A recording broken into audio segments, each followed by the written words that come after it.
नमस्कार, मैं विशाल और आप सबों का स्वागत है हमारे चैनल कमिंग भारत में। जैसा कि आप सभी को पता है कि बिहार विधानसभा चुनाव की घोषणा हो चुकी है। जितने भी हमारे प्रत्याशी हैं, बिहार विधानसभा के प्रत्याशी जितने भी हैं, सारे अपने अपने क्षेत्र में आ चुके हैं। और मैं बात करूं तो नॉमिनेशन भी हो चुका है। और ख़ास उन लोगों की मैं बात करूं जिन लोगों को टिकट मिल चुका है, वो तो पहले से ही सक्रिय थे। और अभी मैं बात करूं तो वो हर जगह घूम रहे हैं, जा रहे हैं। मैं बात करूं तो हमारी टीम अभी बिहार विधानसभा के हर एक उस क्षेत्र में जा रही है, लोगों से मिल रही है, प्रत्याशी से मिल रही है और जान रही है कि ये इस बार 2020 के चुनाव में क्या कुछ खास होने वाला है। इस वक्त मैं मौजूद हूँ जिला शेखपुरा, जहाँ पे मैं बात करूँ विजय सम्राट की, तो ये मैं अगर बात करूँ विजय सम्राट की तो आप मेरे मुंह से क्या सुनेंगे, यहाँ के हर एक युवा के, हर एक बुजुर्ग लोगों के और जितने भी महिलाएं हैं, सारे के जुबान पे है विजय सम्राट। क्यों है नाम ये? डायरेक्ट उनसे मिलते हैं, जुड़ते हैं और क्या कुछ एजेंडा है, क्योंकि बिहार विधानसभा 2020 में इससे पहले बहुत सारे ऐसे अधूरे काम रह चुके हैं। तो क्या वो इन वादाओं पे खरे उतरेंगे? क्या जो भी काम अधूरे हैं, क्या उन्हें वो पूरा कर पाएंगे? आइए मिलते हैं, जुड़ते हैं। सर, सबसे पहले आपका स्वागत है हमारे चैनल। आपका प्रमुख एजेंडा क्या है? पहले मैं आपके मुंह से सुनना चाहता हूं, क्योंकि बहुत सारे सर आपके व्यूअर्स हैं, आपके चाहने वाले हैं, आपके मुंह से सुनना चाहते हैं कि यहाँ की प्रमुख एजेंडा क्या है।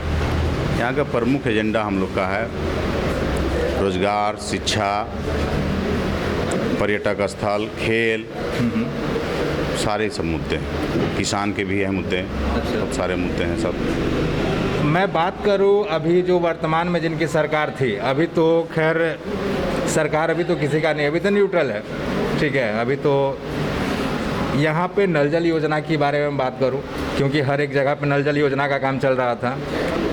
वृद्धा पेंशन की मैं बात करूं, राशन कार्ड का मैं बात करूं, और बहुत सारी योजनाएं हैं जिनको पारित किया गया था। नल जल जो योजना है तो जल योजना है, कोई नल जल योजना नहीं है। ऐसा क्यों? सारे रोड कोड़वा करके रख दिए, जो भी थोड़ा बहुत रोड अगर था काम में, सब रोड कोड़वा करके रख दिए और कहीं कुछ नहीं है। सिर्फ वहाँ कादो कीचड़ यही है, और पानी में भी गंदा पानी, वही नाली वाला पानी फिर मिलता है किसी को। सड़कों का हाल तो हमने भी देखा है, क्योंकि हम लोग भी काफ़ी दूर से आ रहे हैं। तो सड़कों का हाल कब से है ऐसा?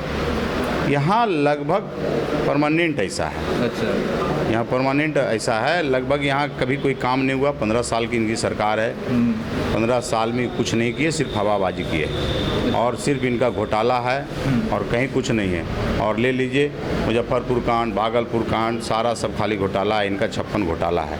और यहाँ की रह गई शेखपुरा विधानसभा का जो प्रतिनिधि हैं 10 साल से हैं, तो सारा कोरोना काल में भी देखा गया है।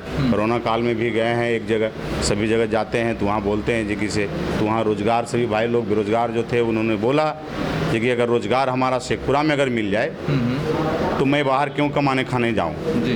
तो उन्होंने डायरेक्ट बोलते हैं जी कि सर बाप पैदा किया, रोजगार दिया क्या? अब कोई भी बाप पैदा ही करता है, ना कि उसको पैदा करेगा, पढ़ाएगा, लिखाएगा। बड़ा किया सारे लोग को, रोजगार तो प्रतिनिधि को देना काम है।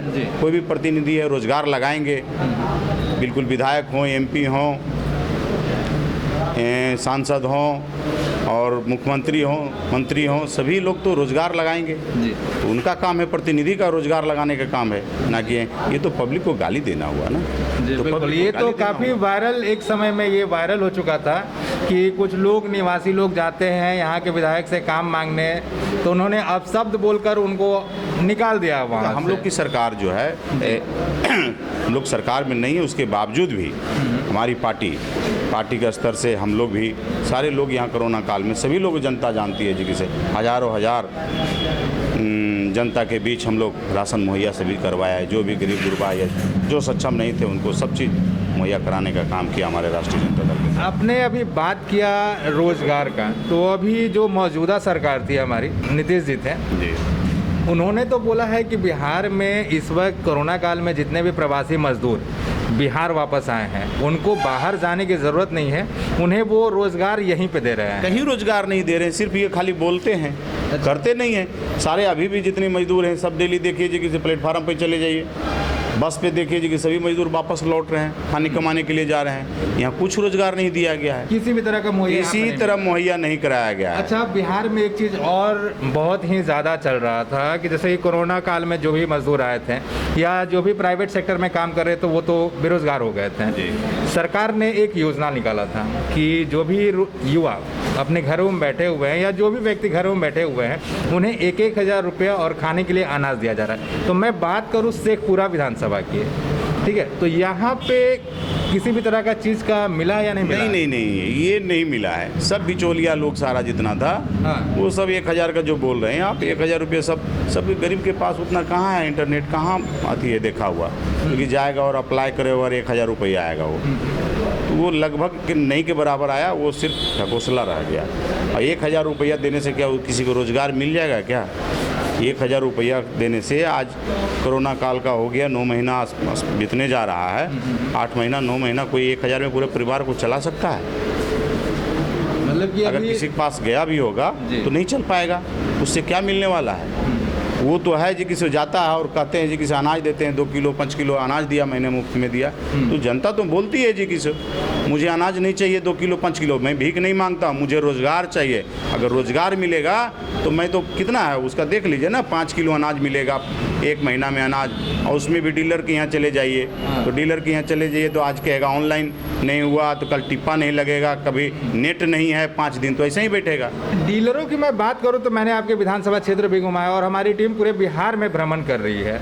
ऐसा क्यों होता है कि डीलर लोग पैसा मांगकर सामान दे रहे हैं? पैसा वो तो सारा उसमें पदाधिकारी जो है भ्रष्टाचार हैं। अच्छा, तो ऊपर से पदाधिकारी उस पर दबाव बनाए हुए मुझे पैसा दो, तो वह कहाँ से डीलर पैसा देंगे?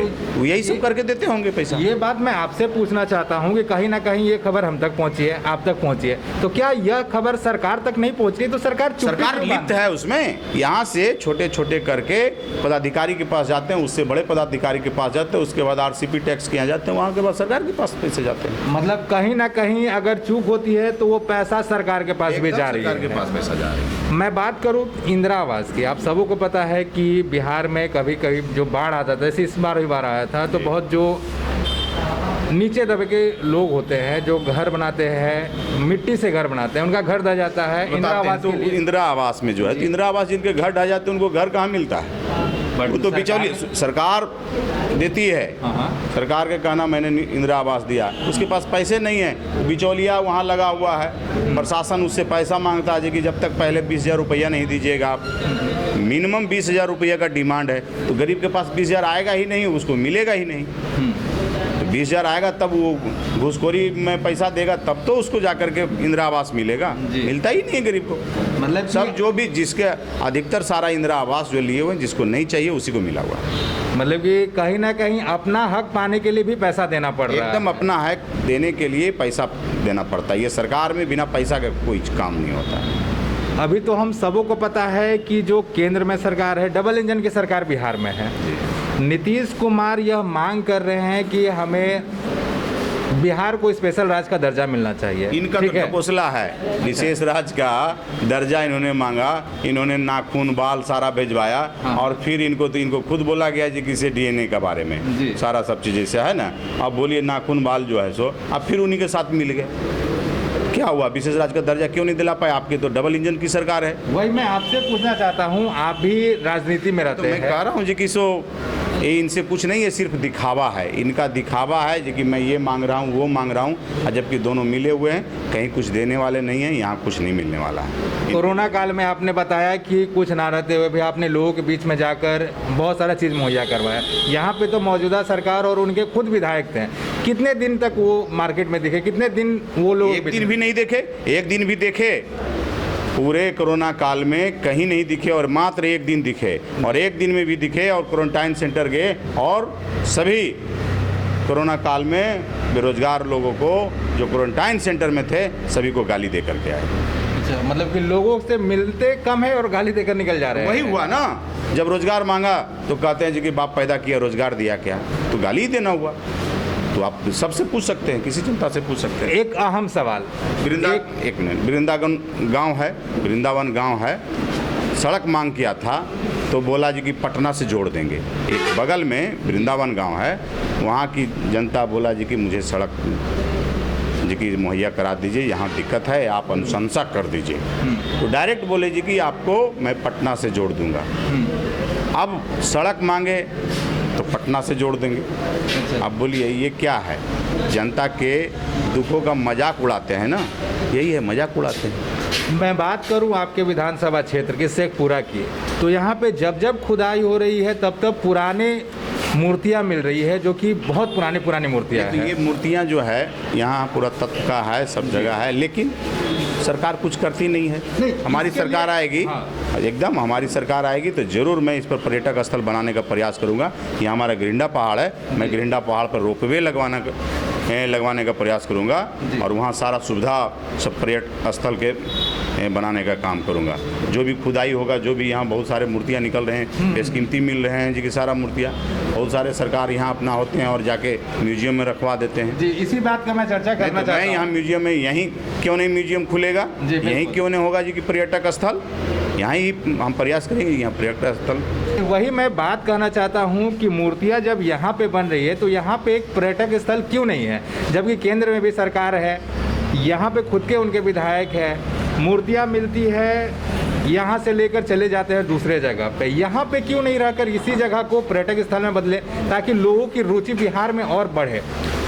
इसलिए नहीं है जी कि नीतीश जी जलते हैं दूसरे जिला से, सब अपने जिला में चाहते हैं जी कि जो भी हो हमारे नालंदा ही जिला रहे, बाकी कोई जिला नहीं हो। मगर नाम तो उनका ही होगा ना, क्योंकि ये भी तो एक बिहार का क्षेत्र है। अब उनका है, क्या कीजिएगा, उनका तो जानिए रहे जी कि कभी कुछ हो जाते हैं, कभी अभी आपसे दोस्ती हो जाएगी, कभी उनसे हो जाएगी, कभी कुर्सी प्यारा उनको चाहिए, किसी समय पलट जाएंगे। मतलब कि अपने क्षेत्र से उनको मतलब है, बाहरी किसी से मतलब ही नहीं है। अहम सवाल आपसे मैं पूछना चाहता हूं, एक तरफ डबल इंजन सरकार है, दूसरी तरफ महागठबंधन, क्या होने वाला है इस 2020 में? 2020 में तेजस्वी यादव की सरकार बनने वाली है जी, कोई रोक नहीं रहा। 200 सीट प्लस से जीत के तेजस्वी यादव जी आएंगे और सीएम बनेंगे, और सीएम बनते के साथ पहला साइन 10 लाख बेरोजगारों को रोजगार देने का काम करेंगे, नौकरी देने का काम करेंगे। ये बात तो पिछले बार नीतीश कुमार ने भी कहा था। तो क्या ये इस बार पूरा होने वाला है राजद की तरफ से, अगर सरकार बन रही है तो? एकदम राजद जो बोलती है, तेजस्वी यादव में ये है, क्वालिटी है, जो बोलते हैं सो करते हैं, और वो बोले हैं तो विश्वास जनता जान रही है कि विश्वास है उन पर, और एकदम करेंगे वो। मतलब ये कहीं ना कहीं इस बार बिहार में सच में बदलाव की जरूरत है और एक युवा सरकार की जरूरत है। एकदम बदलाव की जरूरत है, युवा सरकार की जरूरत है, और ये होके रहेगा। क्या कुछ आप अपने विधानसभा क्षेत्र में नया करना चाहते हैं? क्योंकि अभी तक जो हुआ वो आपसे छुपा नहीं है और बाकी जनता लोग से भी नहीं छुपी हुई है। क्या कुछ नया है आपके मन में प्लान? नया मन में प्लान है, जैसे किसान भाई लोग हैं, सभी यहाँ किसान का जो भी है बहुत समस्या है, कहीं पानी का इतना घोर समस्या कुछ करेंगे तो मैं सिंचाई के लिए नहर खुदवाने का काम मेरा प्राथमिकता रहेगी, नहर से जोड़ने का काम करेंगे और सभी लोग को सिंचाई की सुविधा यहाँ होगा। विकास और रोजगार की वर्षा सिर्फ नालंदा में होती है, उसी तरह यहाँ भी विकास होने चाहिए। शेखपुरा में भी अब विकास का जरूरत है। क्या मैं अहम आपसे सवाल एक लास्ट क्वेश्चन ये करना चाहता हूँ, यहाँ क्या शिक्षा व्यवस्था कैसा है? शिक्षा व्यवस्था यहाँ का चौपट है, सारा शिक्षा व्यवस्था यहाँ का चौपट है। शिक्षा के मामले में भी हम लोग उस पर आपको पहले भी बता चुके हैं जी कि सो कॉलेज वगैरह जो भी है यहाँ सरकारी, एमएससी की पढ़ाई जो है सो यहाँ नहीं होती है, मैं उसको लागू करवाऊँगा एमएससी की पढ़ाई।